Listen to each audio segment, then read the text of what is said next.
A lot of my work has had to do with the majoritarians that deals with communal violence, the misuse and manipulation of religion and religious political symbols in the political arena.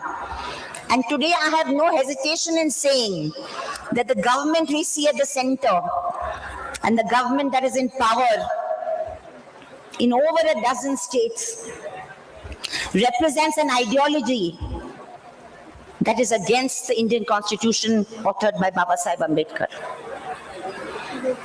So we actually have this whole tension and dichotomy that those who hold positions of power and constitutional power do not believe in the principles of equality, Article 14, 15, 16, 17, 19, 21, 25 of the Constitution. They do not believe in the directive principles of state policy.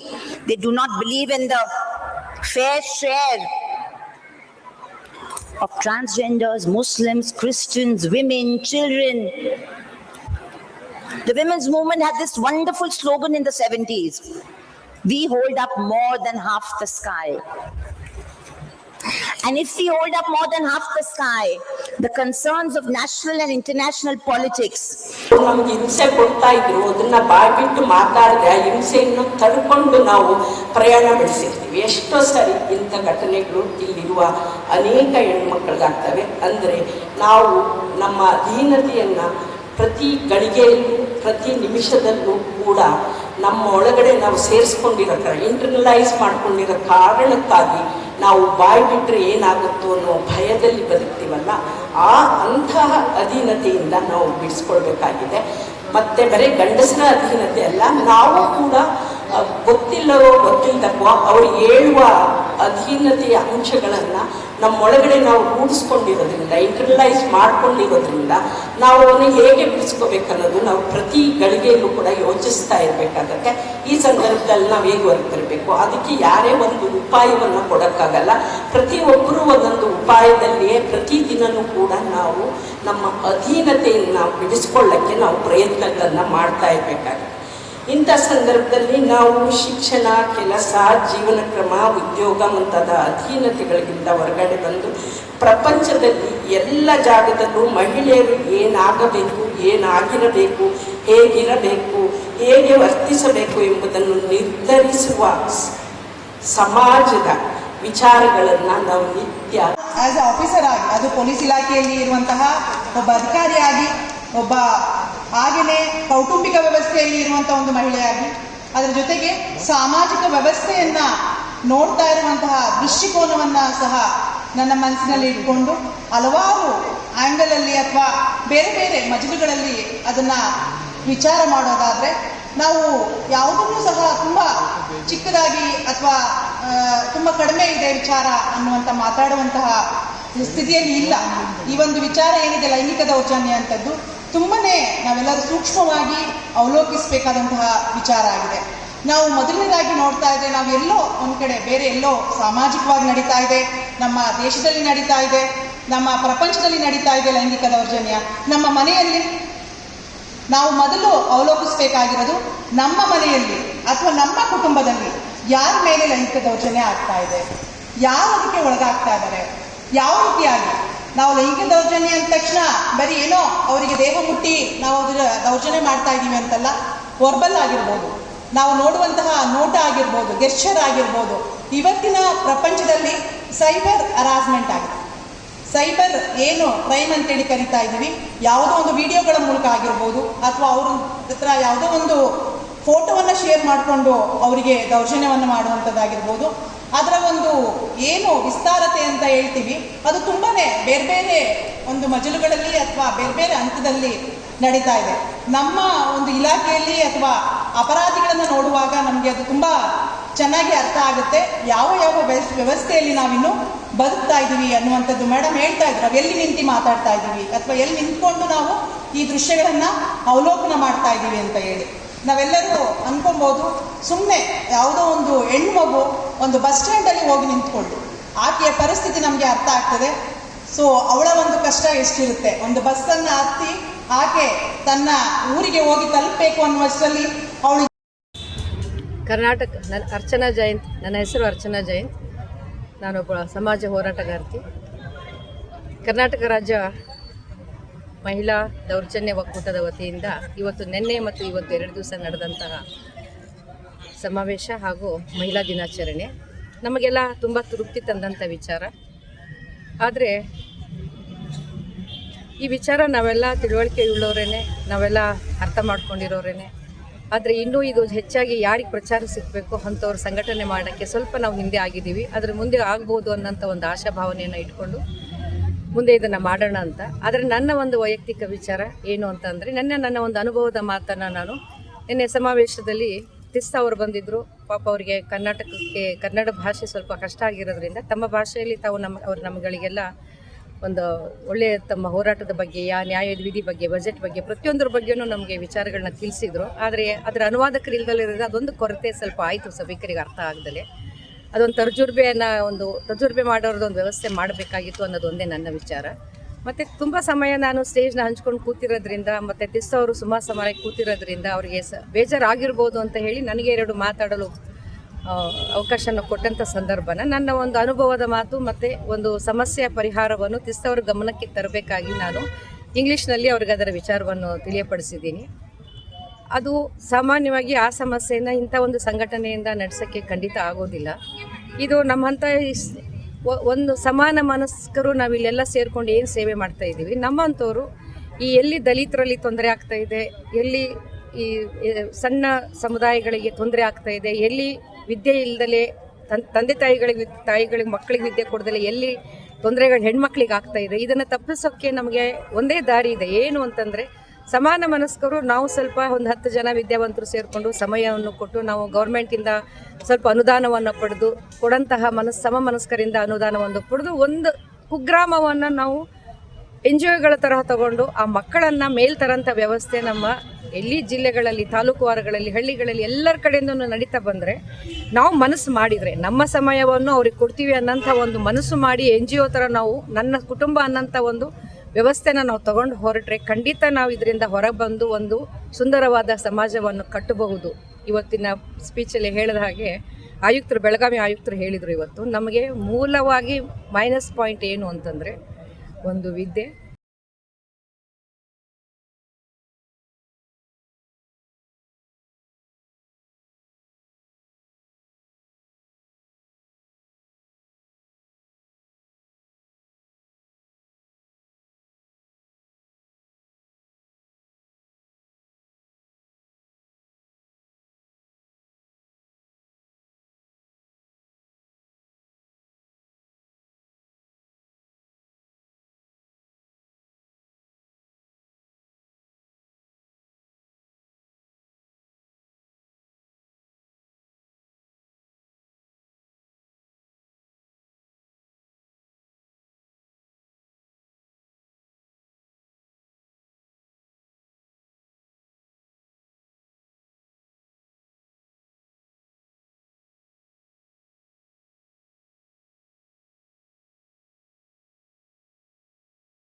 Chaitra ನಾಯಕರಳ್ಳಿ. ನಾನು ಪ್ರಾಥಮಿಕ ಶಾಲಾ ಶಿಕ್ಷಕರ ಜಿಲ್ಲಾಧ್ಯಕ್ಷರಾಗಿದ್ದೀನಿ. ಇಂದು ಅಂತಾರಾಷ್ಟ್ರೀಯ ಮಹಿಳಾ ದಿನಾಚರಣೆ. ಎಲ್ಲರಿಗೂ ಅಂತಾರಾಷ್ಟ್ರೀಯ ಮಹಿಳಾ ದಿನಾಚರಣೆಯ ಶುಭಾಶಯಗಳು. ಕರ್ನಾಟಕ ರಾಜ್ಯ ಮಹಿಳಾ ದೌರ್ಜನ್ಯ ವಿರೋಧಿ ಒಕ್ಕೂಟದ ವತಿಯಿಂದ ನಮ್ಮ ಹಾಸನದಲ್ಲಿ ರಾಜ್ಯ ಮಟ್ಟದ ಅಂತಾರಾಷ್ಟ್ರೀಯ ಮಹಿಳಾ ದಿನಾಚರಣೆ ಅಂಗವಾಗಿ ವಿವಿಧ ಗೋಷ್ಠಿಗಳು ನಡೆದವು. ಈ ಗೋಷ್ಠಿಗಳಲ್ಲಿ ಉತ್ತಮವಾದಂಥ ವಿಚಾರಗಳು ಹೊರಹೊಮ್ಮಿತು ಮತ್ತು ಎಲ್ಲ ಮಹಿಳೆಯರು ಈ ಗೋಷ್ಠಿಯಲ್ಲಿ ಭಾಗವಹಿಸಿದರು. ನಮಗೆ ಇನ್ನೂ ಹೆಚ್ಚು ವಿಚಾರಗಳು ಬೇಕಿತ್ತು ಅಂತ ಅನಿಸುತ್ತೆ. ಗೋಷ್ಠಿಗಳು ಅತ್ಯುತ್ತಮವಾಗಿದ್ದು, ಜೊತೆಗೆ ಏನಪ್ಪ ಅಂತಂದರೆ ನಿನ್ನೆ ಶುರು ಮಾಡಿದ್ದು ಸಾಟರ್ಡೆ ಆಗಿದ್ದರಿಂದ ಒಂದಿಷ್ಟು ಜನ ಭಾಗವಹಿಸ್ಲಿಕ್ಕೆ ಆಗಲಿಲ್ಲ. ಬಟ್ ಗೋಷ್ಠಿಗಳು ತುಂಬ ಚೆನ್ನಾಗಿದ್ದು, ಹಕ್ಕೊತ್ತಾಯಗಳನ್ನು ಒಳ್ಳೊಳ್ಳೆ ವಿಚಾರಗಳನ್ನು ಹಕ್ಕೊತ್ತಾಯ ಮಾಡಿದ್ರು. ಹಾಗಾಗಿ ಈ ಕಾರ್ಯಕ್ರಮ ಸುಸೂತ್ರವಾಗಿ ನಡೀತು. ಅದರಲ್ಲೂ ಹಾಸನ ಜಿಲ್ಲೆಯಲ್ಲಿ ಈ ಕಾರ್ಯಕ್ರಮ ಆಗಿದ್ದು 10-12 ವರ್ಷದಿಂದ ಹಿಂದೆ ಆಗಿತ್ತು. ಹಾಗಾಗಿ ಇಲ್ಲಿ ಕಾರ್ಯಕ್ರಮಕ್ಕೆ ನಮಗೆ ಅವಕಾಶ ಕೊಟ್ಟಿದ್ದು ತುಂಬ ಸಂತೋಷ ಆಯಿತು. ಅಂತಾರಾಷ್ಟ್ರೀಯ ಮಹಿಳಾ ದಿನಾಚರಣೆ ಎಂದೇ ಕರ್ನಾಟಕ ರಾಜ್ಯ ಮಹಿಳಾ ದೌರ್ಜನ್ಯ ವಿರೋಧಿ ಒಕ್ಕೂಟದವರು ನಿನ್ನೆ ವುಮೆನ್ ಇನ್ ಬ್ಲ್ಯಾಕ್ ಕಾರ್ಯಕ್ರಮವನ್ನು ಮಾಡಿದರು. ಅದು ಅಷ್ಟೇ ತುಂಬ ಉತ್ತಮವಾಗಿ ಮೂಡಿಬಂತು. ಒಂದು ಮಹಿಳೆಯರಲ್ಲಿ ಒಂದು ಅವೇರ್ನೆಸ್ ಕ್ರಿಯೇಟ್ ಆಯಿತು ಹಾಸನದ ಮಹಿಳೆಯರಲ್ಲಿ. ಹಾಗಾಗಿ ಟೋಟಲ್ ಆಗಿ ಈ ಕಾರ್ಯಕ್ರಮ ಉತ್ತಮವಾಗಿತ್ತು ಸರ್. ನಾನು ಕಮಲಮ್ಮ ಹಾಸನ ಅಂತೇಳಿ, ನಾನು ಸಾಹಿತಿ ಮತ್ತು ವಾಣಿ ವಿಲಾಸ ಕಾಲೇಜಿನಲ್ಲಿ ಪ್ರಥಮ ದರ್ಜೆ ಸಹಾಯಕಳಾಗಿ ನಾನು ಕೆಲಸ ಮಾಡಿ ರಿಟೈರ್ ಆಗಿದ್ದೇನೆ. ಈ ಕಾರ್ಯಕ್ರಮ ಸುಮಾರು 2-3 ತಿಂಗಳಿಂದ ಇದು ಪ್ರಯತ್ನ ಪಟ್ಟು ಮಾಡಿರ್ತಕ್ಕಂಥ ಕಾರ್ಯಕ್ರಮ ತುಂಬ ಅದ್ಭುತವಾಗಿ ಜರುಗ್ತಾ ಇದೆ. ಇದರಿಂದ ಸಾಕಷ್ಟು ತಿಳ್ಕೊಳ್ಳೋಕ್ಕೆ ಸಾಧ್ಯ ಆಗಿದೆ. ಶತಶತಮಾನದಿಂದ ಹೆಣ್ಣು ಒಂದು ರೀತಿಯಲ್ಲಿ ಶೋಷಣೆಗೆ ಒಳಗಾಗ್ತಾ ಇದ್ದಾಳೆ. ಆದರೆ ಈಗ ಯಾವ ರೀತಿ ನಾವು ಅದರಿಂದ ತಪ್ಪಿಸ್ಕೋಬೇಕು, ನಮ್ಮನ್ನು ನಾವು ಹೇಗೆ ರಕ್ಷಣೆ ಮಾಡ್ಕೊಳ್ಬೇಕು ಅನ್ನೋದ್ರ ಬಗ್ಗೆ ಹಿರಿಯ ತಜ್ಞರು ಮಾತುಕತೆ ಆಡ್ತಾ ಇರೋದನ್ನೆಲ್ಲ ಕೇಳ್ತಾ ಇದ್ದೀವಿ. ಇದೊಂದು ಉತ್ತಮ ಕಾರ್ಯಕ್ರಮ ಅಂತೇಳಿ ನಮಗೆ ಅನ್ನಿಸ್ತಾ ಇದೆ ಸರ್. ಧನ್ಯವಾದಗಳು ಸರ್. ಮಹಿಳಾ ದಿನಾಚರಣೆ ನಾನು 1-2 ಮಾತು ಹೇಳಕ್ಕೆ ಇಷ್ಟಪಡ್ತೀನಿ. ಹೆಣ್ಣಿಗೆ 18 ವರ್ಷ ತುಂಬಿದ ನಂತರ ಅದು ಅವಳ ಸ್ವಇಚ್ಛೆಯಾಗಿರುತ್ತೆ, ಅವಳ ಹಕ್ಕಾಗಿರುತ್ತೆ. ಬಟ್ ಇಲ್ಲಿ ಏನು ನಡೀತಾ ಇದೆ ಅಂದರೆ ತುಂಬಾ ಅಸಹ್ಯವಾಗಿ ಒಂದು ಸಣ್ಣ ಮಗುನು ಬಿಡದಿರೋ ಥರ ದೌರ್ಜನ್ಯ ನಡೀತಿದೆ, ಅತ್ಯಾಚಾರ ನಡೀತಾ ಇದೆ. ಯಾಕೆ ಹೆಣ್ಮಕ್ಳಿಗೆ ಬದುಕೋದಕ್ಕೆ ರೈಟ್ಸ್ ಇಲ್ವಾ, ಅಧಿಕಾರ ಇಲ್ವಾ, ಸ್ವತಂತ್ರವಾಗಿ ಬದುಕೋವಾಗಿಲ್ವಾ? ಅವಳು ಹೋಗ್ಲಿ, ಅತ್ಯಾಚಾರ ನಡೀತಿದೆ. ಎಲ್ಲಿ ಕಾನೂನು ಅದನ್ನ ಮುಚ್ತಾ ಇದ್ದೀರಾ? ಎಲ್ಲಿ ಸರ್ಕಾರ ಇದನ್ನ ನಿಲ್ಲಿಸ್ತಾ ಇದ್ದೀರಾ? ಎಲ್ಲಿ ಹೆಣ್ಮಕ್ಳಿಗೆ ನೀವು ನ್ಯಾಯ ಕೊಡಿಸ್ತಾ ಇದ್ದೀರಾ? ಹೀಗಾದ್ರೆ ಹೆಣ್ಮಕ್ಳುಗಳು ಬದುಕೋದು ಹೇಗೆ, ಜೀವನ ಮಾಡೋದು ಹೇಗೆ? ಏನಿದೆಲ್ಲ ಯಾವ ತರ? ಇಷ್ಟೊಂದು ಸರ್ಕಾರ ಎಲ್ಲಾದ್ರಲ್ಲೂ ಮುಂದೆ ಬಂದಿದೆ, ಎಲ್ಲಾದ್ರಲ್ಲೂ ಎಲ್ಲಾನು ಮಾಡ್ತಿದ್ರು. ಆದ್ರೆ ದೌರ್ಜನ್ಯ ವಿಷಯದಲ್ಲಿ ಯಾಕೆ ಸರ್ಕಾರ ಇನ್ನೂ ಹಿಂದೆ ಇದೆ? ಏನೆಲ್ಲ ನಡೀತಾ ಇದೆ, ಆದ್ರೆ ನ್ಯಾಯ ಕೊಡಿಸ್ತಾ ಇಲ್ಲ. ಯಾಕೆ ನ್ಯಾಯ ಕೊಡಿಸ್ತಾ ಇಲ್ಲ? ಇನ್ನೂ ಒಂದು ಮಾತು ಹೇಳ್ತೀನಿ, ಸೌಜನ್ಯ ವಿಷಯದಲ್ಲಿ ಇವತ್ತು ನ್ಯಾಯ ಸಿಕ್ಕಿಲ್ಲ. ಯಾಕೆ ಸಿಕ್ಕಿಲ್ಲ? ಇದರಿಂದ ಯಾರಿದ್ದಾರೆ? ಆ ಹೆಣ್ಮಕ್ಳು ನೋವೆಷ್ಟು, ಅವಳು ಕೂಗೆಷ್ಟು, ಅವಳ ಸಂಕಷ್ಟಗಳೆಷ್ಟು? ಯಾಕೆ ನೀವು ಸೌಜನ್ಯ ವಿಷಯನ ಇನ್ನೂ ನಿಲ್ಲಿಸಿದ್ದೀರಾ? ದಯವಿಟ್ಟು ಸರ್ಕಾರ ಅನ್ನೋದಿದ್ರೆ ಇದನ್ನ ಎಲ್ಲ ಮುಂದೆ ತರಬೇಕು, ಬಯಲು ಮಾಡಬೇಕು. ಈ ವಿಷಯದಿಂದ ಮುಂದೆ ನಡೆಯೋ ಅತ್ಯಾಚಾರ ಎಲ್ಲ ನಿಲ್ಲಬೇಕು. ಇದು ನನ್ನ ಮನವಿ. ಕುಸುಮ, ಹಾಸನ. ಮಹಿಳಾ ದೌರ್ಜನ್ಯ ಅನ್ನೋದು ಇವತ್ತಿಂದ ಸಂಭವಿಸ್ತಿರೋದಲ್ಲ, ಅಥವಾ ಮಹಿಳಾ ದೌರ್ಜನ್ಯ ಅನ್ನೋದು ಇವತ್ತು ನಿಲ್ಲೋದು ಅಲ್ಲ. ಇದು ಯಾವ ಕಾಲದಿಂದ ಸಂಭವಿಸ್ತಾ ಮುಂದುವರಿತಾನೆ ಹೋಗ್ತಾ ಇದೆ. ಮತ್ತು ಕಾಲ ಬದಲಾಗ್ತಾ ಹೋದಂಗೆ, ನಮ್ಮ ಸುತ್ತಲ ಪರಿಸ್ಥಿತಿ ಬದಲಾಗ್ತಾ ಹೋದಂಗೆ, ಹೆಣ್ಮಕ್ಳ ಆರ್ಥಿಕ, ಸಾಮಾಜಿಕ, ರಾಜಕೀಯ ಪರಿಸ್ಥಿತಿ ಬದಲಾಗ್ತಾ ಹೋದಂಗೆ ಅವ್ರ ಮೇಲಿನ ದೌರ್ಜನ್ಯ ಬೇರೆ ಬೇರೆ ಸ್ವರೂಪಗಳನ್ನು ಪಡ್ಕೊಳ್ತಾ ಇದೆ, ಬೇರೆ ಬೇರೆ ನೆಲೆಗೆ ಹೋಗ್ತಾ ಇದೆ. ಹಾಗಾಗಿ ಇದು 2 ದಿವಸ ಮಹಿಳಾ ದಿನಾಚರಣೆ ಮಾಡಿದ್ರಿ, ದೌರ್ಜನ್ಯ ಎಲ್ಲ ನಿಂತೋಯ್ತಾ? ಅಯ್ಯೋ, ಇಷ್ಟು ದಿವಸ ಮಹಿಳಾ ಚಳವಳಿಗಳು ಏನು ಮಾಡ್ತಾ ಬಂದಿದ್ರಿ, ಆದರೂ ಅತ್ಯಾಚಾರ ಆಗ್ತಾ ಇದೆ ಅಂತ ಕೇಳಿದರೆ ಅದು ಕೇಳ್ಕೊಳ್ಬೇಕಾದ ಪ್ರಶ್ನೆ ಅಲ್ಲ, ಅದೊಂದು ತಪ್ಪು ಪ್ರಶ್ನೆ ಅಂತ. ಅದು ಪ್ರಶ್ನೆನೇ ಅಲ್ಲ, it is A non question. ಅದು ಪ್ರಶ್ನೆನೇ ಅಲ್ಲ.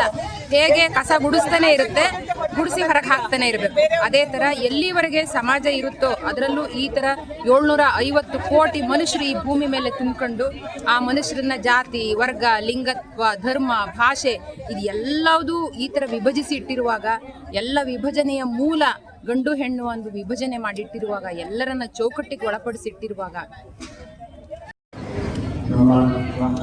ನಾನು AVK ಕಾಲೇಜಿನಲ್ಲಿ ಪ್ರಾಂಶುಪಾಲರಾಗಿ ಈಗ ಈ ಕಾರ್ಯಕ್ರಮದ ಬಗ್ಗೆ ಹೇಳಬೇಕು ಅಂದರೆ ಇದೊಂದು ಉತ್ತಮವಾದಂತಹ ಕಾರ್ಯಕ್ರಮ.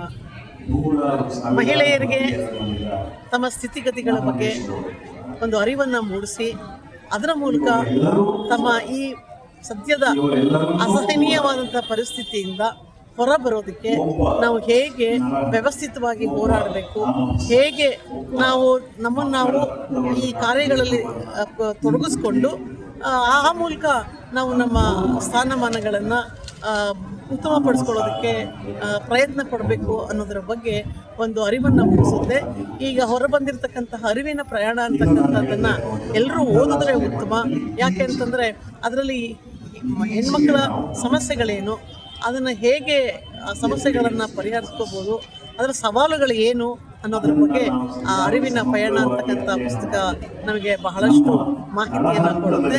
ಇದನ್ನು ಎಲ್ಲರೂ ತೆಗೆದುಕೊಂಡು ಓದಿ ಮತ್ತು ಇಂತಹ ಮಹಿಳಾ ದೌರ್ಜನ್ಯ ವಿರೋಧಿ ಸಮಾವೇಶಗಳಲ್ಲಿ ಭಾಗವಹಿಸಿ ನಮ್ಮ ಪರಿಸ್ಥಿತಿಗಳ ಬಗ್ಗೆ ತಿಳ್ಕೊಂಡು ನಾವು ಹೇಗೆ ಎರಡನೇ ಗ್ರೇಡ್ ಸಿಟಿಸನ್ಸ್ ಇಂದ ಮೊದಲನೇ ಗ್ರೇಡ್ ಸಿಟಿಸನ್ಸ್ ಆಗಿ ಉತ್ತಮಪಡಿಸ್ಕೊಳ್ಳೋದಕ್ಕೆ ನಾವು ಸಾಧ್ಯ ಅನ್ನೋದನ್ನು ಮನವರಿಕೆ ಮಾಡ್ಕೊಳ್ಳೋದಕ್ಕೆ ಇದು ಬಹಳ ಸಹಾಯ ಮಾಡುತ್ತೆ ಅಂತ ನನ್ನ ಅನಿಸಿಕೆ.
ಪ್ರತಿ ವರ್ಷ ಈ ಥರ ಫ್ರೆಂಡ್ಶಿಪ್ಪನ್ನು ಸಂಭ್ರಮಿಸ್ತೀವಿ, ನಮ್ಮ ಸೋದರಿತ್ವನ ಸಂಭ್ರಮಿಸ್ತೀವಿ. ಹಾಗಾಗಿ ನಮಗೆ ಎಲ್ಲ ಕಡೆಯಿಂದ ಬೇರೆ ಬೇರೆ ಜಿಲ್ಲೆಗಳಿಂದ ನಮ್ಮ ಎಲ್ಲ ಸಂಗಾತಿಗಳು ಬರೋದು ಮತ್ತು ಅವ್ರನ್ನೆಲ್ಲ ನೋಡೋದು, ನಾವು ಒಬ್ರಿಗೊಬ್ರಿಗೆ ಆಗೋದು ತುಂಬ ತುಂಬ ತುಂಬ ಖುಷಿ ಕೊಡುತ್ತೆ. ಹಾಗಾಗಿ ನಾವು ಎಲ್ಲರೂ ಸೇರಿ ಈ ಥರ ಒಂದು ಸಂಭ್ರಮ ಮಾಡೋದು ಇಷ್ಟ.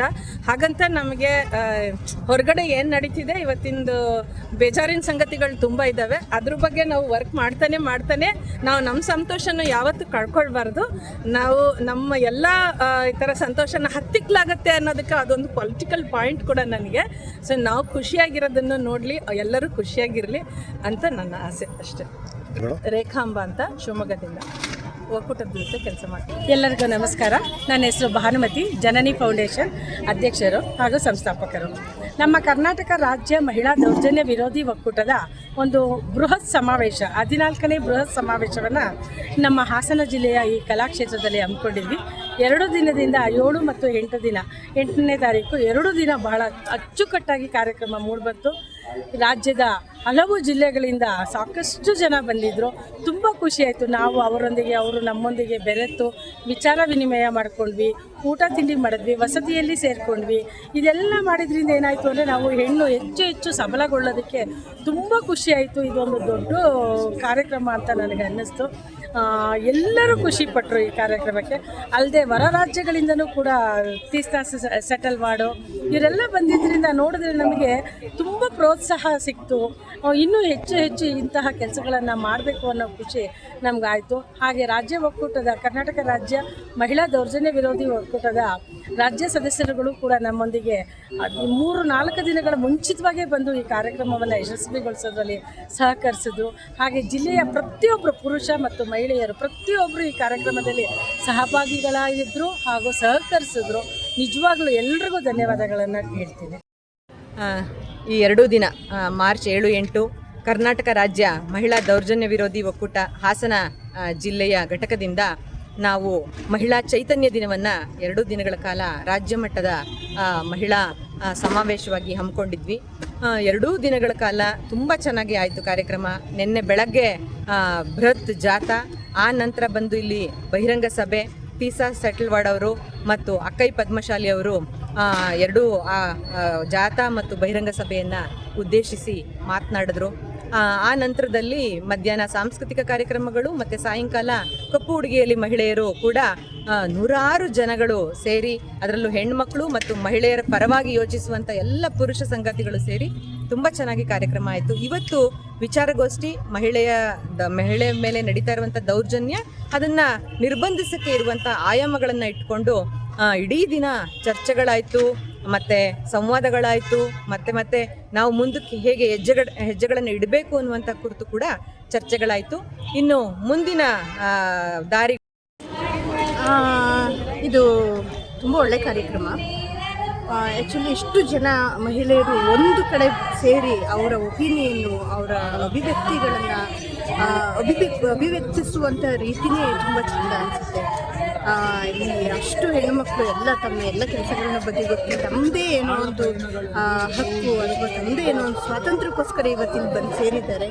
ಇದೊಂದು ರೀತಿಯ ಈ ಥರದ ಬಿಡುಗಡೆ ಕೂಡ ಹೆಣ್ಣಿಗೆ ಒಂದೊಂದು ಕ್ಷಣ ಬೇಕಾಗುತ್ತೆ. ಈ ಥರ ಬಿಡುಗಡೆ ಕ್ಷಣಗಳನ್ನು ಅವಳು ಅನುಭವಿಸ್ಬೇಕಾಗುತ್ತೆ. ಯಾಕಂದರೆ ಅವಳು ತುಂಬಾ ಅಂದರೆ ವರ್ಕ್ಲೋಡಲ್ಲಿ ಒದ್ದಾಡ್ತಿರುವಂಥ ಪ್ರತಿಯೊಬ್ಬ ಹೆಣ್ಣು ಕೂಡ ಅವಳದೇ ಆದ ವರ್ಕ್ಲೋಡಲ್ಲಿ ಒದ್ದಾಡ್ತಿದ್ದಾಳೆ. ಹಾಗಾಗಿ ಈ ಥರದೊಂದು ಕ್ಷಣಗಳು ಕೂಡ ಅವಳ ಲೈಫಲ್ಲಿ ತುಂಬಾ ದೊಡ್ಡ ಅನುಭವವನ್ನು ಕೊಡುವಂಥ ಕ್ಷಣಗಳಿವು. ಇದು ಆಗಬೇಕು, ಇದು ಮುಂದುವರಿಬೇಕು. ಈ ಥರ ಕಾರ್ಯಕ್ರಮಗಳು ನಾವು ಅಭಿವ್ಯಕ್ತಿಗೊಳಿಸಬೇಕು ನಮ್ಮ ಭಾವನೆಗಳನ್ನು. ಅವು ಕೂಡ ಬಿಡುಗಡೆ ಹೊಂದಬೇಕು. ಹಾಗಾಗಿ ಈ ಥರದ ಕಾರ್ಯಕ್ರಮಗಳು ತುಂಬಾ ಅರ್ಥಪೂರ್ಣ ಅಂತ ಅನಿಸುತ್ತೆ. ನಾನು ಡಾಕ್ಟರ್ ಜಾಹಿದಾ MA ಅಂತ. ನಾನು ಮೈಸೂರಿಂದ ಬಂದಿದ್ದೀನಿ. ಮೈಸೂರಿನ ವಿಶ್ವವಿದ್ಯಾನಿಲಯದಲ್ಲಿ ಅತಿಥಿ ಉಪನ್ಯಾಸಕರಾಗಿ ಕೆಲಸ ಮಾಡ್ತಿದ್ದೀನಿ, ಸಮಾಜ ಕಾರ್ಯ ವಿಭಾಗದಲ್ಲಿ. ಜೊತೆಗೆ ನಾನು ಥಿಯೇಟರ್ ಆರ್ಟಿಸ್ಟ್ ಕೂಡ. ನಿನಾಸಮಲ್ಲಿ 1 ವರ್ಷ ಡಿಪ್ಲೊಮಾ, 1 ವರ್ಷ ತಿರುಗಾಟ ಕೂಡ ಆಗಿದ್ದೀನಿ ಒಂದು. ಈಗ ನಾನು ರೈಟಿಂಗ್, ನನ್ನ ಏನು ಒಂದು ಅಭಿವ್ಯಕ್ತಿ. ಪದ್ಯಗಳು ನಾನು ತುಂಬ ಒಲವಿರುವ ಫೀಲ್ಡ್ ಅದು. ನಾಟಕ ಅಕಾಡೆಮಿ ಕೂಡ ನಾನು ಮೆಂಬರ್ ಆಗಿದ್ದೀನಿ.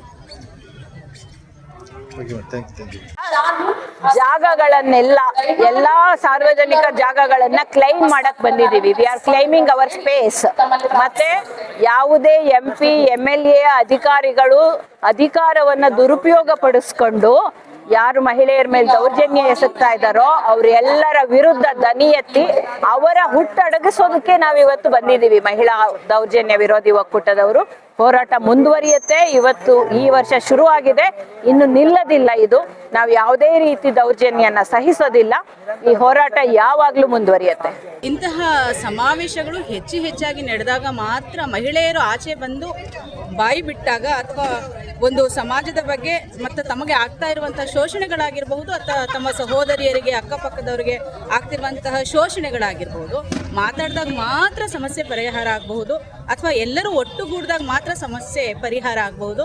ಇದಕ್ಕೆ ಒಂದು ಚಾಲನೆ ಸಿಕ್ಕಿದೆ ಅಂತ ಹೇಳಿ ಅನ್ಕೋಬಹುದು. ಈ ಒಕ್ಕೂಟ ಏನಿದೆ, ಹಾಸನದ ಎಲ್ಲ ಸಹೋದರಿಯರು ಸೇರಿ ಮಾಡಿದಂಥ ಈ ಒಕ್ಕೂಟ ಇದೆಯಲ್ಲ, ಮುಂದುವರಿತಾ ಹೋದರೆ ನಮಗೂ ಒಂದು ಶಕ್ತಿ ಇದೆ ಅಂತ ಹೇಳಿ ಮುಂದೆ ಬರಬಹುದು. ಆಗ ಒಂದಿಲ್ಲ ಒಂದು ದಿನ ಸಮಸ್ಯೆಗಳಿಗೆ ಪರಿಹಾರ ಸಿಗಬಹುದು ಅಂತ ಹೇಳಿ ನನ್ನ ಅನಿಸಿಕೆ. ನಾನು ನಾಜಿಮಾ, ಹಾಸನದಿಂದ. ನಮಸ್ಕಾರ, ನಾನು ಮಮತಾ ಅಂತ, ಕವಯತ್ರಿ, ಲೇಖಕಿ ಅಂತ. ಇವತ್ತು ಹಾಸನದ ಕಲಾಭವನದಲ್ಲಿ 7 ಮತ್ತು 8ನೇ ತಾರೀಕು ಮಹಿಳಾ ಸಮಾವೇಶ ನಡೀತಾ ಇದೆ. ಮಹಿಳಾ ದಿನಾಚರಣೆಯ ಅಂಗವಾಗಿ ಮಹಿಳಾ ಸಮಾವೇಶ ಇದು. ನಾವಿವತ್ತು ಮಹಿಳಾ ದಿನಾಚರಣೆ ಮಾಡ್ತಾ ಇದ್ದೀವಿ ಮತ್ತು ಸಮಾವೇಶ ಮಾಡ್ತಾ ಇದ್ದೀವಿ ಎನ್ನುವಂತಹದ್ದು ಒಂದು ಖುಷಿಯ ಸಂಗತಿನೇ ಹೌದು. ಖುಷಿಯ ಸಂಗತಿ ಒಂದು ಕಡೆ, ಇನ್ನೊಂದು ಕಡೆ ಈ ಥರ ಒಂದು ಮಹಿಳಾ ಸಮಾವೇಶ ಮಾಡಿಕೊಂಡು ನಮ್ಮ ದನಿಯನ್ನು, ನಮ್ಮ ಸಂಘಟನೆಯನ್ನು, ನಮ್ಮ ಏನು ಒಗ್ಗಟ್ಟನ್ನು ಪ್ರದರ್ಶಿಸಬೇಕಾದಂತಹ ಅಗತ್ಯ ಇರೋದಕ್ಕೆ ಒಂದು ರೀತಿಯಲ್ಲಿ ಸಣ್ಣ ವಿಷಾದ ಕೂಡ ನನಗೆ ಕಾಡುತ್ತೆ. ಯಾಕಂದರೆ ನಾವು ಈ ಥರ ಪದೇ ಪದೇ ಒಗ್ಗಟ್ಟಾಗಬೇಕು, ಪದೇ ಪದೇ ಮಾತಾಡ್ತಾ ಹೋಗಬೇಕು, ಸವಾಲುಗಳನ್ನು ಎದುರಿಸಬೇಕು, ದೌರ್ಜನ್ಯವನ್ನು ಹಿಮ್ಮೆಟ್ಟಿಸಬೇಕು. ಈ ಎಲ್ಲ ಅಂಶಗಳನ್ನು ನಾವು ಗಮನದಲ್ಲಿ ಇಟ್ಟುಕೊಂಡು ನಾವು ಪದೇ ಪದೇ ಸಂಘಟನೆ ಆಗ್ತಾ ಇರೋದು ಒಂದು ರೀತಿಯಲ್ಲಿ ಅದನ್ನು ಯಾವ ದೃಷ್ಟಿಕೋನದಿಂದ ನೋಡಬೇಕು ಅನ್ನೋದು ಕೂಡ ಇವತ್ತು ಒಂದು ಪ್ರಶ್ನೆಯ ಸಂಗತಿಯೂ ಕೂಡ ಹೌದು. ಯಾಕಂದರೆ ಈಗ ನಾವು ಬಹಳಷ್ಟು ದೌರ್ಜನ್ಯವನ್ನು ಮತ್ತು ದೌರ್ಜನ್ಯಕ್ಕೆ ಕಾರಣರಾದವರು ಅಟ್ಟಹಾಸದಿಂದ ಮೆರೆಯೋದನ್ನು ನಾವು ನೋಡ್ತಾ ಬಂದಿದ್ದೀವಿ. ಉದಾಹರಣೆಗೆ ಇದು ಏನು ಮಹಿಳಾ ದೌರ್ಜನ್ಯ ವಿರೋಧಿ ವೇದಿಕೆ ಕಾರ್ಯಕ್ರಮ ನಡೀತಾ ಇದೆ, ಇದು ಇಂದು ವಿಶ್ವ ಮಹಿಳಾ ದಿನದಿಂದನೇ ನಾವು ಏನಪ್ಪ ಅಂದರೆ ಪ್ರತಿ ಜಿಲ್ಲೆಯಲ್ಲೂ ಇದು 14 ವರ್ಷದಿಂದ ನಡೆಸ್ತಾ ಬರ್ತಾ ಇದ್ದೀವಿ. ಇದು ಮುಂದಿನ ವರ್ಷವೂ ಕೂಡ ಬೇರೆ ಜಿಲ್ಲೆಯಲ್ಲಿ ನಡೆಯುತ್ತೆ. ಯಾಕಪ್ಪ ಅಂದರೆ ಇದು ಮಹಿಳೆ ಮೇಲಿನ ದೌರ್ಜನ್ಯ, ದಬ್ಬಾಳಿಕೆ, ಶೋಷಣೆ ನಿಲ್ಲಬೇಕು. ಇದಕ್ಕೆ ನಮ್ಮ ಹಕ್ಕೊತ್ತಾಯ. ಇದು ಯಾವುದೇ ಸರ್ಕಾರದಿಂದ ಆಗಲಿ ಅಥವಾ ಇನ್ಯಾವುದೋ ಒಂದು ಸಂಘಟನೆಯಿಂದ ಅಲ್ಲ, ನಾವೇ ಸ್ವತಃ ಸ್ತ್ರೀ ಸಂಘಟನೆಯಿಂದ ನಾವೇ ಸ್ವತಃ ಮುಂದೆ ಬಂದು ಇದರ ಒಂದು ದೌರ್ಜನ್ಯ ನಿಲ್ಲಿಸಬೇಕು ಅಂತ ಹಕ್ಕೊತ್ತಾಯ ಮಾಡ್ತಾ ಇದ್ದೀವಿ. ಹೆಸರು ಮೋನಿಕಾ ಅಂತ, ಸಾಮಾಜಿಕ ಕಾರ್ಯಕರ್ತೆ, ಹಾಸನ. ನಾನು ಮನು, ಕನ್ನಡ ಉಪನ್ಯಾಸಕರು, ರಾಜೀವ್ ತಾಂತ್ರಿಕ ಮಹಾವಿದ್ಯಾಲಯ, ಹಾಸನ. ಈ 2 ದಿನದ ಸಮಾವೇಶದ ಒಂದು ನಾನು ಹೇಳುವಂಥದ್ದಾದರೆ, ನಾವೆಲ್ಲ ಮಹಿಳೆಯರಿಗೆ ಹಾಗೂ ಎಲ್ಲ ಮಹಿಳೆಯರಷ್ಟೇ ಅಲ್ಲ, ಇಡೀ ನಮ್ಮ ನಾಗರಿಕ ಸಮಾಜಕ್ಕೆ ನಾನು ತಿಳಿಸೋದಾದರೆ, ಏನು ಈ 2 ದಿನದ ಸಮಾವೇಶದಲ್ಲಿ ಗೋಷ್ಠಿಗಳು ನಡೀತು ಅಥವಾ ಏನು ಕಾರ್ಯಕ್ರಮಗಳು ನಡೀತು, ಮರ್ಯಾದೆ ಹತ್ಯೆ ಮತ್ತು ಭ್ರೂಣ ಹತ್ಯೆಗಳು ಮತ್ತು ಹೆಣ್ಣು ಮಕ್ಕಳ ಮೇಲಿನ ಹಸುಗೂಸುಗಳ ಮೇಲೆ ನಡೀತಿರುವ ಲೈಂಗಿಕ ದೌರ್ಜನ್ಯವು ಸಂಪೂರ್ಣವಾಗಿ ನಿಲ್ಲಬೇಕು ಅಂತ ಹೇಳಿದ್ರೆ ನಮ್ಮ ಮನಸ್ಸುಗಳು ಪರಿಪಕ್ವವಾಗಬೇಕು, ನಮ್ಮ ಕುಟುಂಬದಿಂದ ಅವುಗಳು ಪರಿಪಕ್ವವಾಗಬೇಕು. ಆಯ್ಕೆ ಅನ್ನುವಂಥದ್ದು ಪ್ರತಿಯೊಬ್ಬರ ಹಕ್ಕು. ಅದು ಹೆಣ್ಣಿಗೆ ಅವಳಿಗೆ ಆದಂಥ ಒಂದು ಸಂಗಾತಿಯನ್ನು ಆಯ್ಕೆ ಮಾಡ್ಕೊಳ್ಳೋ ಹಕ್ಕು ಅವ್ರಿಗಿದೆ. ಅದು ಜಾತಿ ಮತ ಭೇದ ಇಲ್ಲದೇ ನಾವು ಆ ಹಕ್ಕನ್ನು ಪಡಿಲೇಬೇಕು. ಎಲ್ಲರಿಗೂ ನಾನು ಆ ಸಂದೇಶವನ್ನು ಹೇಳ್ತಾ ಇದ್ದೀನಿ.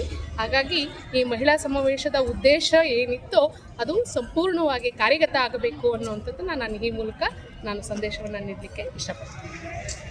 ಎಲ್ಲ ರೀತಿಯ ದೌರ್ಜನ್ಯಗಳು ಮಹಿಳೆಯರ ಮೇಲೆ, ಮಕ್ಕಳ ಮೇಲೆ, ಲೈಂಗಿಕ ಅಲ್ಪಸಂಖ್ಯಾತರ ಮೇಲೆ, ಲೈಂಗಿಕ ಕಾರ್ಯಕರ್ತರ ಮೇಲೆ ಆಗುತ್ತಿರುವಂತಹ ನಿರಂತರವಾಗಿ ಆಗ್ತಿರುವ ದೌರ್ಜನ್ಯಗಳ ವಿರುದ್ಧ ಕರ್ನಾಟಕ ರಾಜ್ಯ ಮಹಿಳಾ ದೌರ್ಜನ್ಯ ವಿರೋಧಿ ಒಕ್ಕೂಟ ಒಂದು ಕಡೆ ನಾವು ಯುದ್ಧಗಳ ವಿರುದ್ಧ ಇದ್ದೇವೆ, ದ್ವೇಷಗಳ ವಿರುದ್ಧ ಇದ್ದೀವಿ, ಜನಗಳನ್ನ ತಾರತಮ್ಯ ಮಾಡೋದ್ರ ವಿರುದ್ಧ ಇದ್ದೀವಿ. ನಾವಿರುವುದು ಪ್ರೀತಿಯ ರಾಜಕಾರಣಕ್ಕಾಗಿ, ಸಾಮಾಜಿಕ ನ್ಯಾಯಕ್ಕಾಗಿ ಎಲ್ಲರೂ ಜೊತೆಗೆ ಸೇರ್ಕೊಂಡಿರುವಂತಹದ್ದು ಒಂದು ದೊಡ್ಡ ವಿಚಾರವೇ ಸರಿ. ಈ ಮೂಲಕ ನಾವು ಜೊತೆಗೆ ಬಂದು ನಾವೆಲ್ಲರೂ ನಾವೆಲ್ಲರೂ ಮುಂದಿರಬೇಕು ಅಂತ ಹೇಳಿ ಮಹಿಳೆಯರೆಲ್ಲ ಒಂದಾಗಿ, ಲೈಂಗಿಕ ಅಲ್ಪಸಂಖ್ಯಾತರೆಲ್ಲ ಒಂದಾಗಿ, ವಿಕಲಚೇತನರೆಲ್ಲ ಒಂದಾಗಿ ಹೋರಾಟಕ್ಕೆ ಮುಂದಾಗಿ ಒಂದು ಕಡೆ ಆದ್ರೆ ಹಾಸನದಲ್ಲೇ ಯಾಕೆ ಮಾಡ್ತಾ ಇದೀವಿ? ನಿಮ್ಗೆ ತುಂಬಾ ಚೆನ್ನಾಗಿ ಗೊತ್ತಿದೆ, 3,000ಕ್ಕೂ ಹೆಚ್ಚು ಮಹಿಳೆಯರ ಮೇಲೆ ಲೈಂಗಿಕ ದೌರ್ಜನ್ಯ ಆಗಿರುವಂತದ್ದು ಅದು ಭೀಭತ್ಸ ಘಟನೆ ಆಗಿರೋದ್ರಿಂದ ಇದು ಒಪ್ಪಲಿಕ್ಕೆ ಸಾಧ್ಯ ಇಲ್ಲ. ಭಾರತದಲ್ಲಿ ಸಂವಿಧಾನವೇ ಸರ್ವೋಚ್ಚವಾಗಿರ್ಬೇಕಾದ್ರೆ ಬೇರೆ ಇನ್ಯಾವುದೂ ಸರ್ವೋಚ್ಚ ಆಗಲಿಕ್ಕೆ ಸಾಧ್ಯ ಆಗೋದಿಲ್ಲ. ಅದಾಗೋದಕ್ಕೆ ನಾವು ಬಿಡೋದಿಲ್ಲ ಅಂತ ಹೇಳುವಂತಹ ಈ ಘೋಷವಾಕ್ಯದೊಂದಿಗೆ ನಾವೆಲ್ಲರೂ ಜೊತೆಯಲ್ಲಿ ಮಹಿಳಾ ದಿನಾಚರಣೆಯನ್ನ ಸಂಭ್ರಮಾಚರಣೆ ಮಾಡೋದಕ್ಕೆ ತುಂಬಾ ಸಂತೋಷವಾಗಿದೆ ಅಂತ ಹೇಳ್ತಾರೆ. ನಮಸ್ಕಾರ. ಈಗಾಗಲೇ ಬೃಹತ್ ಜಾಥಾ ಶುರುವಾಗಿ ಕಲಾಭವನಕ್ಕೆ ಬಂದಿದ್ದೀವಿ. ಕರ್ನಾಟಕ ರಾಜ್ಯ ಮಹಿಳಾ ದೌರ್ಜನ್ಯ ವಿರೋಧಿ ಒಕ್ಕೂಟದ ವತಿಯಿಂದ 2 ದಿನದ ಮಹಿಳಾ ಸಮಾವೇಶ ರಂಗೇರಿದೆ. ಎಲ್ಲರೂ ಕೂಡ ಆವರಣದೊಳಗೆ ಆಗಮಿಸಿದರೆ ಇನ್ನು ಕೆಲವೇ ಕ್ಷಣಗಳಲ್ಲಿ ಉದ್ಘಾಟನೆ ಶುರುವಾಗ್ತಾ ಇದೆ. ನಾವು ಮಹಿಳಾ ಮುಖವಾಗಿ ಯೋಚನೆ ಮಾಡಿ ಈ ದಿನ ಸರ್ಕಾರ ಮಹಿಳಾ ಪರವಾದಂಥ ಬಜೆಟನ್ನು ಕೂಡ ಹೆಚ್ಚಿನ ಮಟ್ಟದಲ್ಲಿ ಘೋಷಿಸಿಲ್ಲ. ಹಾಗಾಗಿ ನಾವು ಹಲವು ಹಕ್ಕು ಒತ್ತಾಯಗಳೊಂದಿಗೆ ಈ ಮಹಿಳಾ ಸಮಾವೇಶವನ್ನು ಆಚರಣೆ ಮಾಡ್ತಾ ಇದ್ದೀವಿ. ಮತ್ತು ಈಗಾಗಲೇ ಬಾರದೆ ಮನೆಯಲ್ಲಿ ಉಳಿದಿರುವವರು ಹಾಗೂ ಇದನ್ನು ನೋಡುತ್ತಿರುವವರು ಎಲ್ಲರೂ ಕೂಡ ಕಲಾಭವನಕ್ಕೆ ಬರಬೇಕು. ಮಹಿಳಾ ಪರವಾಗಿ ನಿಂತು ಧ್ವನಿ ಎತ್ತಬೇಕು. ಹಕ್ಕೊತ್ತಾಯ ಮಂಡಿಸುವಾಗ ನಿಮ್ಮೆಲ್ಲರ ಸಹಮತ ಇರಬೇಕು ಅಂತ ಹೇಳಿ ಕೇಳ್ಕೊತಾ ಇದ್ದೀನಿ. ನಮಸ್ಕಾರ. ನಾನು ಗೊರೂರು ಪಂಕಜ ಅಂತ ಹೇಳಿ ಬರಹಗಾರ್ತಿ ಮತ್ತು ಬೇರೆ ಬೇರೆ ಕ್ಷೇತ್ರಗಳಲ್ಲಿ ಕೂಡ ಸಾಕಷ್ಟು ಕೆಲಸಗಳನ್ನು ಮಾಡಿದ್ದೀನಿ. ಈ ಮಹಿಳಾ ಹೋರಾಟ ಸಮಿತಿ ಏನಿದೆ, ಮಹಿಳಾ ದೌರ್ಜನ್ಯ ಹೋರಾಟ ಸಮಿತಿ ಹಾಸನದ್ದು, ಇದು ರಾಜ್ಯ ಮಟ್ಟದಲ್ಲಿ ಇರುವಂತಹ ಒಂದು ಸಂಘಟನೆ. ಈ ಬಾರಿ ಹಾಸನದಲ್ಲಿ ರಾಜ್ಯ ಮಟ್ಟದ ಒಂದು ಸಮಾವೇಶವನ್ನು ಹಮ್ಮಿಕೊಂಡಿದ್ದಾರೆ. ಈ ಸಮಾವೇಶದ ಭಾಗವಾಗಿ ನಾನು ಮಾತಾಡಬೇಕು ಅಂತ ಹೇಳಿದ್ರೆ, ನಾವು ಯಾವಾಗಲೂ ಮಹಿಳೆಯರು ಪುರುಷರ ವಿರುದ್ಧವಾಗಿ ಮತ್ತು ಪುರುಷರು ಮಹಿಳೆಯರ ವಿರುದ್ಧವಾಗಿ ಹೀಗೆ ನಡ್ಕೊಂಡು ಹೋಗ್ತಾ ಇರುತ್ತೆ ನಿರಂತರವಾಗಿ. ಆ ಕಾರಣಕ್ಕೆ ಇದಕ್ಕೊಂದು ತಾರ್ಕಿಕ ಅಂತ್ಯವನ್ನು ನಾವು ಕಾಣಿಸ್ಬೇಕು ಅಂತ ಹೇಳಿದ್ರೆ ನಾವು ಗಂಭೀರವಾಗಿ ಅದರ ಬಗ್ಗೆ ಚಿಂತನೆ ಮಾಡಬೇಕಾಗುತ್ತೆ. ಎಲ್ಲಿ ದೌರ್ಜನ್ಯಗಳಾಗುತ್ತೆ, ಹೆಣ್ಮಕ್ಳ ಮೇಲೆ ಆಗುವಂತಹ ದೌರ್ಜನ್ಯಗಳ ಬಗ್ಗೆಯೂ ನಾವು ಪ್ರಶ್ನೆ ಮಾಡುವಾಗ ನಮ್ಮ ಹೆಜ್ಜೆಗಳು ಎಷ್ಟು ದೃಢ ಅನ್ನೋದು ಕೂಡ ನಾವು ಇಡುವ ಹೆಜ್ಜೆಗಳ ಬಗ್ಗೆ ಎಚ್ಚರಿಕೆಯ ಹೆಜ್ಜೆಗಳನ್ನು ಕೂಡ ನಾವು ಯೋಚನೆ ಮಾಡಿಕೊಂಡು ನಡಿಬೇಕಾಗುತ್ತೆ ಅನ್ನುವಂಥದ್ದು ಒಂದು ಅಂಶ ಬಹಳ ಮುಖ್ಯ ಆಗುತ್ತೆ. ಜೊತೆಗೆ ಈ ಥರದ ಸಮಾವೇಶಗಳು ಮಾಡೋದ್ರಿಂದ ಒಂದು ಪುರುಷ ವ್ಯವಸ್ಥೆಗೆ ಒಂದು ಎಚ್ಚರಿಕೆಯ ಸಂದೇಶವನ್ನು ಕೊಡುವಂಥದ್ದು ಕೂಡ ಆಗುತ್ತೆ, ಇಲ್ಲ ಅಂತ ಅಲ್ಲ. ಆದರೆ ನಾವು ಮಕ್ಕಳಾಗಿದ್ದಾಗಲೇ ಅವ್ರುಗಳಿಗೆ ನಾವು ದೊಡ್ಡವರಾದ ಮೇಲೆ ಅವರು ದೌರ್ಜನ್ಯ ಮಾಡಿದ್ರು ಅಥವಾ ಇನ್ನೇನೋ ಮಾಡಿದ್ರು, ಹೆಣ್ಮಕ್ಳ ಜೊತೆಗೆ ಅನುಚಿತವಾಗಿ ವರ್ತಿಸಿದ್ರು ಅಂತ ಹೇಳಿ ನಾವು ಅವರು ಬನ್ನಾಡಿ. ನಾನು ಶಿವಮೊಗ್ಗ ಜಿಲ್ಲೆಯಿಂದ ಬಂದಿದ್ದೀನಿ. ಈ 14 ವರ್ಷದಿಂದ ಇದೇನು ನಡೀತಾ ಇದೆ ಇದರ ಜೊತೆಯಲ್ಲಿ ನಾನು ಕೂಡ ಸುಮಾರು 2016ರಿಂದನೂ ಇದ್ದೀನಿ. ನಾವು ಈ 2 ದಿವಸದ ಸಮಾವೇಶ ವಿಚಾರ ಸಂಕಿರಣ ಮಾಡಿದಾಗ ಕಾಣಿಸ್ತಾ ಇರೋದು ಅದು ಮಾತ್ರ. ಆದರೆ ಏನಿದು ಮಾಡ್ತಾ ಇದೆ ಅಂತಂದರೆ, ಜಿಲ್ಲೆಯಿಂದ ಜಿಲ್ಲೆಗೆ ಹೋಗ್ತಾ ಹೋಗ್ತಾ ಈ ರೀತಿಯ ಒಂದು ಸಮಾನ ಮನಸ್ಕರು ಅಥವಾ ಕೆಲವರ ಅವಶ್ಯಕತೆ ಹೆಚ್ಚಾಗಿ ಯುವಜನರು ನಮ್ಮ ಜೊತೆ ಕೈ ಜೋಡಿಸ್ತಾ ಇದ್ದಾರೆ. ನಾವು ಎಲ್ಲ ಕಡೆ ಹೇಳ್ತೀವಿ ಯುವಜನರು ಕಾಣೆಯಾಗ್ತಿದ್ದಾರೆ, ಯಾವ ಕಾರ್ಯಕ್ರಮಗಳಲ್ಲಿಲ್ಲ. ಆದರೆ ಇಲ್ಲಿ ನಮ್ಮ ಜೊತೆಗೆ ಅವರು ಕೈ ಜೋಡಿಸ್ತಾ ಇರೋದು ಅವರ ಅವಶ್ಯಕತೆ ಕೂಡ ಆಗಿದೆ. ಇಷ್ಟೊಂದು ಜನರಿಗೆ ಇಂಥ ಒಂದು ಪ್ರತಿಸ್ಪಂದನೆ ಮಾಡುವವರು, ಯೋಚನೆ ಮಾಡುವವರು ಜೊತೆಗೂಡಬೇಕು. ಇವತ್ತು ಭಾರತದಲ್ಲಿರುವ ಒಂದು ಬಹಳ ದೊಡ್ಡ ಅವಶ್ಯಕತೆ ನನಗೆ ಏನು ಅಂತಂದರೆ, ನಾವು ಪರಸ್ಪರ ಕೈ ಜೋಡಿಸುವುದು. ನಾವೆಲ್ಲರೂ ಛಿದ್ರ ಹಾಕ್ಕೊಂಡಿದ್ದೀವಿ. ಈ ರೀತಿ ನಮ್ಮನ್ನು ಛಿದ್ರ ಮಾಡೋದೇ ಪ್ರಭುತ್ವದ ಮತ್ತು ಪ್ರಭುತ್ವ ಪರವಾಗಿರುವ ಚಿಂತನೆಗಳ, ವ್ಯಕ್ತಿಗಳ, ಸಂಸ್ಥೆಗಳ ಪ್ರಪಗಾಂಡ ಆಗಿದೆ. ನಾವು ಅದಕ್ಕೆ ಬಲಿಯಾಗದೆ ಕೈ ಜೋಡಿಸ್ಬೇಕಾಗತ್ತೆ. ಎಲ್ಲರಿಗೂ ನಮಸ್ಕಾರ. ಮಹಿಳಾ ಸಮಾವೇಶ ಈಗ ಅಂತ್ಯಗೊಂಡಿದೆ. 7 ಮತ್ತು 8 7ನೇ ತಾರೀಕು ಹಾಗೂ 8ನೇ ತಾರೀಕು ಬೃಹತ್ ಸಮಾವೇಶ ಸುಸೂತ್ರವಾಗಿ ನಡೆದಿದೆ. ಇದರ ಒಂದು ಅಗತ್ಯತೆ ಏನಿತ್ತು ಅಂತಂದರೆ, ಮಹಿಳೆಯರಲ್ಲಿ ಒಂದು ಜಾಗೃತಿ ಮೂಡಿಸಬೇಕಾಗಿತ್ತು. ಹಾಗೆ ಅವರಲ್ಲಿ ದೌರ್ಜನ್ಯವನ್ನು ಎದುರಿಸುವಂಥ ಅಥವಾ ದನಿ ಎತ್ತುವ ಒಂದು ಸ್ಥಿತಿಯನ್ನು ಅವರಲ್ಲಿ ಮೂಡಿಸಬೇಕಾಗಿತ್ತು. ಹಾಗೆ ದೌರ್ಜನ್ಯಕ್ಕೊಳಗಾದ ಮಹಿಳೆಯರಿಗೆ ನಾವಿದ್ದೇವೆ ಎನ್ನುವ ಒಂದು ಸಂದೇಶವನ್ನು ಅವರಿಗೆ ನೀಡಬೇಕಾಗಿತ್ತು. ಹಾಗೆಯೇ ದೌರ್ಜನ್ಯವನ್ನು ತಡೆಗಟ್ಟುವ ನಿಟ್ಟಿನಲ್ಲಿ ಏನೇನು ಕ್ರಮಗಳು ಕೈಗೊಳ್ಬೋದು ಅನ್ನೋದನ್ನು ನಾವು ಚರ್ಚಿಸಿದ್ದೇವೆ. ಹಾಗೆ ಕೆಲವೊಂದು ಸರ್ಕಾರಕ್ಕೆ ಹಕ್ಕೊತ್ತಾಯ ಕೂಡ ಮಂಡನೆ ಮಾಡಿದ್ದೇವೆ. ಸೊ ಇವೆಲ್ಲವೂ ಕೂಡ ಮಹಿಳೆಯರ ವಿರುದ್ಧ ನಡೆಯುತ್ತಿರುವ ದೌರ್ಜನ್ಯವನ್ನು ತಡೆಗಟ್ಟುವ ನಿಟ್ಟಿನಲ್ಲಿ ಆದ ಕಾರ್ಯಕ್ರಮಗಳು. ಖಂಡಿತವಾಗೂ ಇದು ಅಗತ್ಯತೆ ಇದ್ದೇ ಇದೆ. ಸಾರ್ವಜನಿಕರು ಇದನ್ನು ಬಳಸ್ಕೊಳ್ಬೇಕಾಗಿದೆ. ಸಾವಿತ್ರಿ ಈ ಒಂದು ಹಾಸನ ಮಹಿಳಾ ದೌರ್ಜನ್ಯ ವಿರೋಧಿ ಒಕ್ಕೂಟದ ಗೌರವಾಧ್ಯಕ್ಷೆ.